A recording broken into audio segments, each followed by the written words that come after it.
Welcome to Every Animal Has an Owner, a mostly large animal podcast for veterinarians and the people that depend on them. And to get us started, would you please introduce yourself and give us a little bit about your background and what you do? Hello, everybody. My name is Dr. Gregg Hanzlicek. I'm at the Kansas State Veterinary Diagnostic Laboratory, and a little bit about who I am and where I came from. I'm a Kansas native. I actually attended Kansas State University and received a bachelor's in dairy science way back when. Then spent the next 7 years as a dairy herdsman / middle manager before going to veterinary school at Mississippi State University.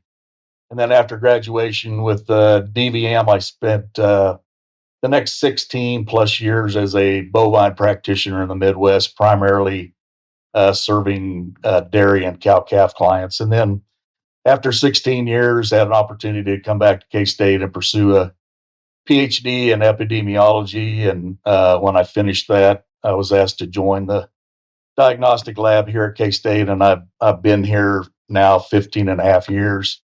Presently, I'm the associate director of the laboratory, and I'm primarily responsible for our outreach program. And then we also have what's called a field disease investigation unit. So I'm also in charge of that. Great. Thank you. So I'm going to go ahead and dive into the Theileria discussion. So Dr. Hanzlicek, what is Theileria and why should cattle producers be aware of it? Well, Theileria, or theileriosis, as the disease is called, is a blood parasite, and it's more closely related to what producers would recognize as a coccidia or crypto. It's not a bacteria, and it's not a virus. And the reason producers should be aware of it is it is an emerging disease in the United States. It's caused by an organism called Theileria orientalis Ikeda, which is not native to the United States. It's been here since probably about 2010. But it causes health issues in both young calves and adult cows. And primarily right now, what we're seeing it in are beef cows. I don't know that we've had any cases in the dairy cattle populations. Okay, thank you. Are you seeing any notable trends in Theileria cases at the Kansas Veterinary Diagnostic Laboratory? So talk a little bit about the trends that we're seeing in the laboratory. We designed, I believe, was the first commercial PCR test back in 2021. And since 2021, we've seen a huge increase in the number of tests that are coming in, primarily from the Midwest, but we've actually tested animals from 32 different states across the U.S. And what we've seen are, as our samples have increased, the positive rate has gone from the first year of 6.7% of the animals that we tested were positive, and this year we're at 54%. Now, to my knowledge, every one of these samples has come from animals that were suspected of Theileria, not from cases or herds where they're doing surveillance. But we're definitely seeing a trend. Most of our cases right now are coming from areas just east of Kansas in native herds. And the rest of the cases to the west of Missouri actually are coming from animals that actually have been imported from the eastern part of the United States. How is Theileria typically diagnosed?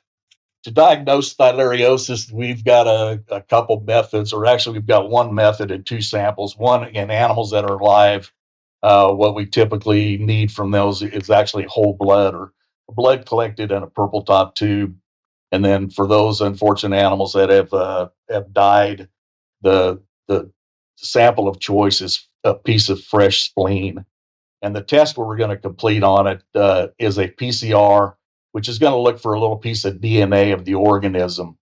We are close within a couple of weeks of actually having an ELISA design for this disease, which will reduce the cost. And it's basically it's going to look for the antibody to Theileria and not the DNA of the organism. So, if I were a producer or a veterinarian in the field, I guess what clinical signs or symptoms should I be looking for? And along the lines of that, Dr. Hanzlicek, how do I tell the difference between Theileria and anaplasma or anaplasmosis?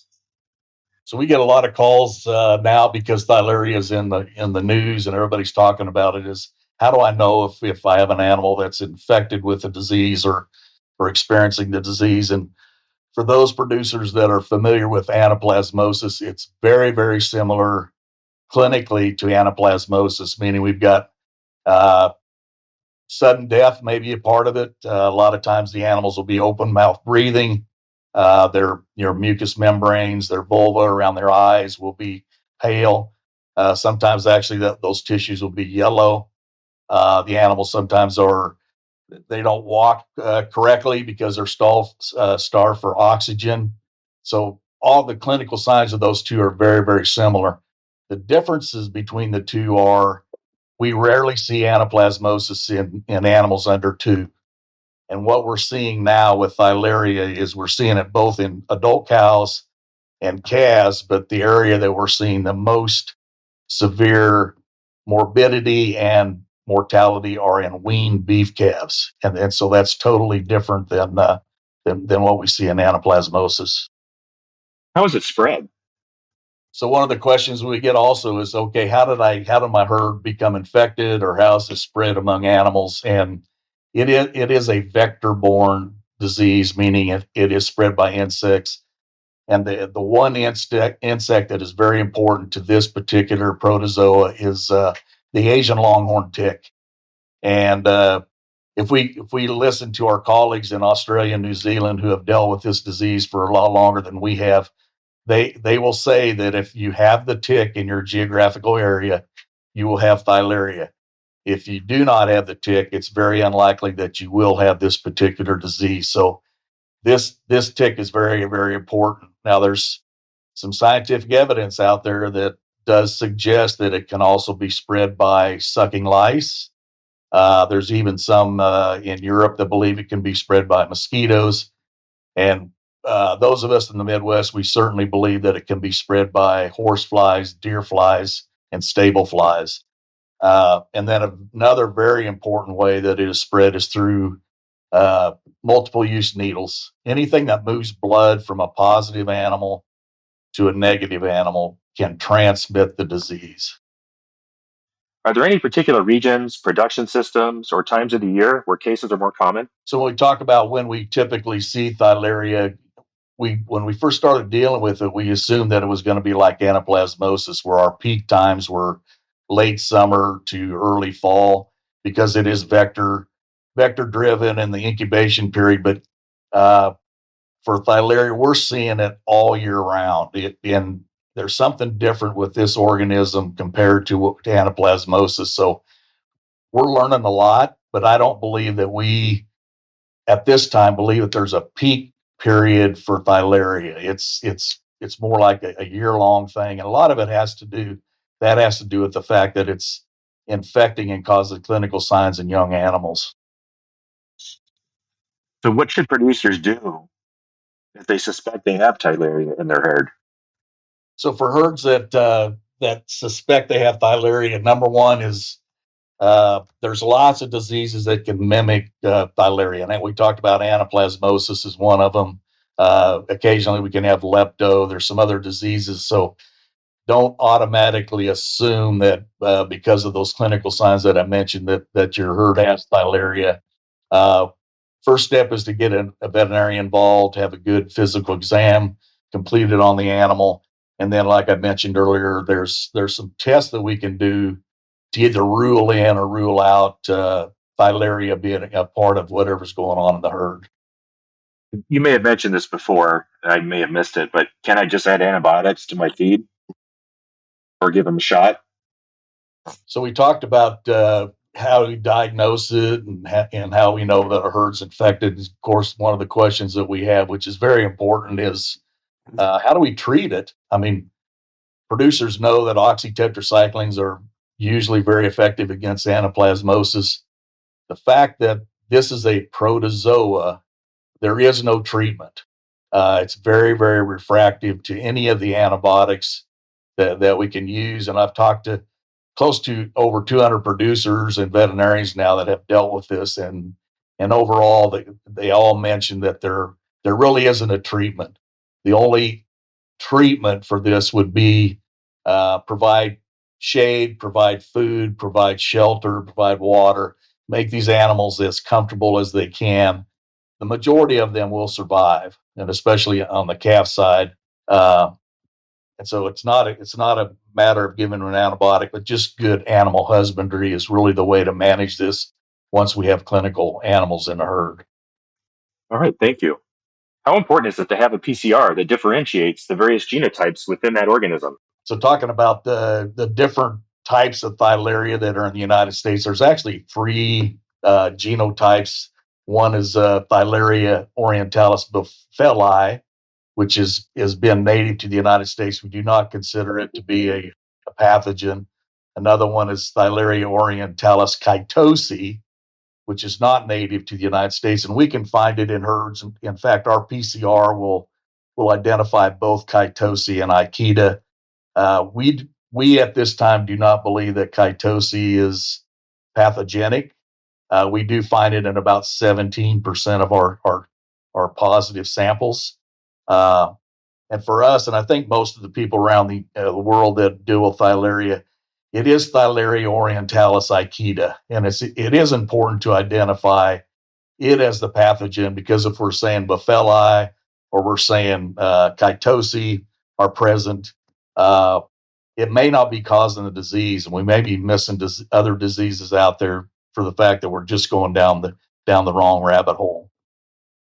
What is your prediction for how Theileria will affect the country 3 years, 5 years, 10 years from now?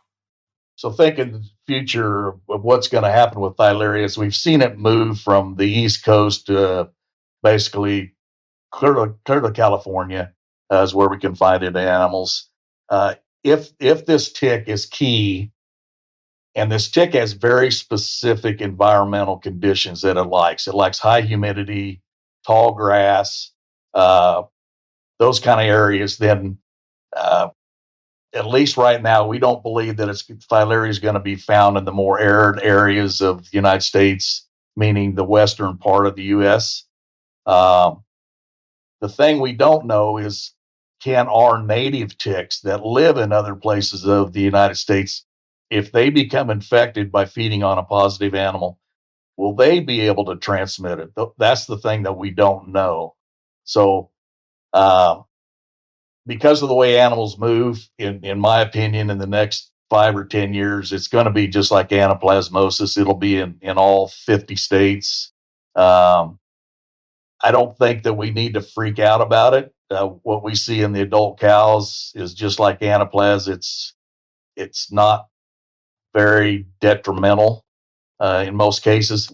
For me, the big concern is in weaned beef calves, and there has to be some, at least in my mind, some association between Theileria and respiratory disease, because with that combination are the cases where we see the biggest wrecks.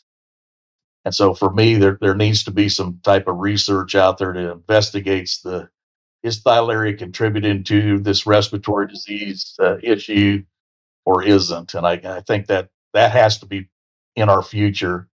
Otherwise, we'll never get a good handle on it.